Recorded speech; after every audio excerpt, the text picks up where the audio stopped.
తెలుగు రాష్ట్రాల్లో కృష్ణమ్మ గోదావరి పరవళ్లు తొక్కుతోంది.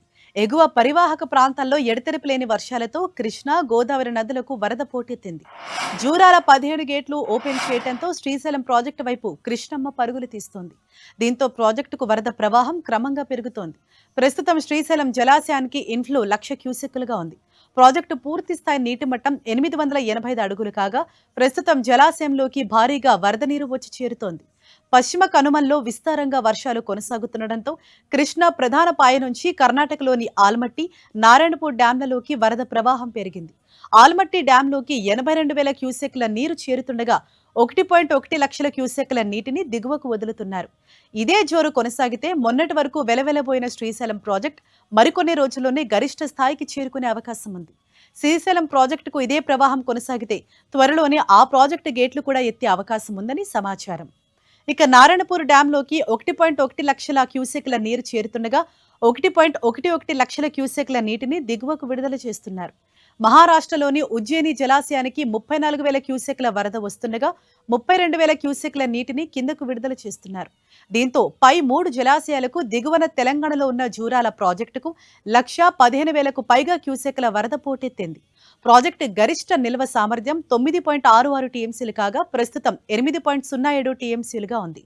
ప్రాజెక్టు నుంచి 1,11,000 క్యూసెక్ల వరద నీటిని 17 గేట్లు ఎత్తి దిగువకు విడుదల చేస్తున్నారు. ఇక కృష్ణా ప్రధాన ఉపనది తుంగభద్రలో నిలకడగా వరద కొనసాగుతోంది. కర్ణాటకలోని తుంగభద్ర డ్యాంలోకి 15,000కు పైగా క్యూసెక్ల నీరు చేరుతుండగా గరిష్ట నిల్వ సామర్థ్యం 105.79 టీఎంసీలకు గాను 36.04 టీఎంసీలకు నిల్వలు చేరాయి. జూరాల నుంచి విడుదల చేస్తున్న వరద శ్రీశైలం ప్రాజెక్టులోకి వచ్చి చేరుతుండటంతో నిల్వలు క్రమంగా పెరుగుతున్నాయి. దిగువన ఉన్న నాగార్జున సాగర్ గరిష్ట నిల్వ సామర్థ్యం 312.05 టీఎంసీలు కాగా ప్రస్తుతం 136.99 టీఎంసీల నీటి నిల్వ ఉన్నాయి. మరోవైపు మహారాష్ట్రలో విస్తారంగా వర్షాలు కురుస్తుండటంతో ఎగువ గోదావరిలో క్రమంగా వరద పెరుగుతోంది.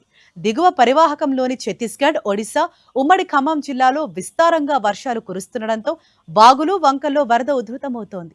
గోదావరిపై మహారాష్ట్రలో ఉన్న జైక్వాడి ప్రాజెక్టులోకి 34,000 క్యూసెక్ల వరద వస్తోంది.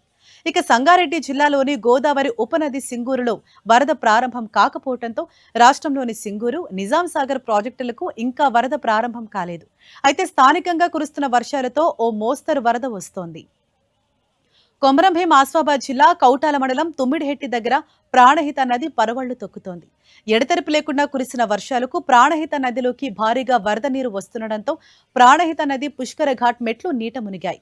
క్రమక్రమంగా ప్రాణహిత నది నీటి మట్టం పెరుగుతోంది. ప్రాణహిత నదిలో నాటు పడవలలో ప్రయాణం చేయదగ్గరని, చేపల వేటకు వెళ్లొద్దని ప్రాణహిత నది పరివాహక ప్రాంతాల ప్రజలు అప్రమత్తంగా ఉండాలని అధికారులు సూచనలు చేస్తున్నారు.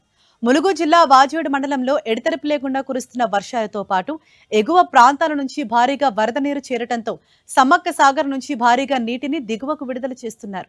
దీంతో గోదావరి నీటి మట్టం వేగంగా పెరిగి మొదటి ప్రమాద హెచ్చరిక స్థాయికి చేరువలో ఉంది. నదీ తీర గ్రామాల ప్రజలను అధికారులు అప్రమత్తం చేస్తూ తగిన జాగ్రత్తలు తీసుకోవాలని సూచిస్తున్నారు. ఇక పోలవరం జిల్లాలో వరద పరిస్థితి రోజు రోజుకు ఆందోళన కలిగిస్తోంది. ఎగువ ప్రాంతాల నుంచి భారీగా వరద ప్రవాహం వస్తుండటంతో శబరి, గోదావరి నదులు ఉధృతంగా ప్రవహిస్తున్నాయి. లోతట్టు గ్రామాల ప్రజలను అధికారులు అప్రమత్తం చేస్తూ ముందస్తు చర్యలు చేపడుతున్నారు. ఎగువ ప్రాంతాల నుంచి భారీగా వరద ప్రవాహం వస్తుండటంతో జిల్లా కలెక్టర్ దినేష్ కుమార్ అధికారులను అప్రమత్తం చేశారు. చింతూరు ఐటీడీఏ ప్రాజెక్టు అధికారి శుభం నౌక్వాల్ నేతృత్వంలో లోతట్టు గ్రామాల ప్రజలను అప్రమత్తం చేస్తూ పరిస్థితిని నిరంతరం పర్యవేక్షిస్తున్నారు. కూనవరం శబరి, గోదావరి సంగమం దగ్గర ఒక్క రోజులోనే సుమారు 10 అడుగుల మేర నీటి మట్టం పెరిగింది. ప్రస్తుతం అక్కడ సుమారు 30 అడుగుల మేర వరద నీరు ప్రవహిస్తోంది. కూనవరం, విఆర్పురం, ఏటపాక, చింతూరు మండలాల్లో ముందస్తుగా కంట్రోల్ రూమ్లను ఏర్పాటు చేసిన అధికారులు అన్ని శాఖలు ఎస్ఓపీ ప్రకారం సహాయక చర్యలు చేపట్టాలని జిల్లా కలెక్టర్ ఆదేశాలు జారీ చేశారు. ఇప్పటికే 16 గ్రామాలను ముంపు గ్రామాలుగా గుర్తించి ప్రత్యేక చర్యలు చేపడుతున్నారు. అత్యవసర పరిస్థితులు ఎదుర్కొనేందుకు కూనవరం శబరి బ్రిడ్జి దగ్గర లాంచీలను సిద్ధంగా ఉంచారు.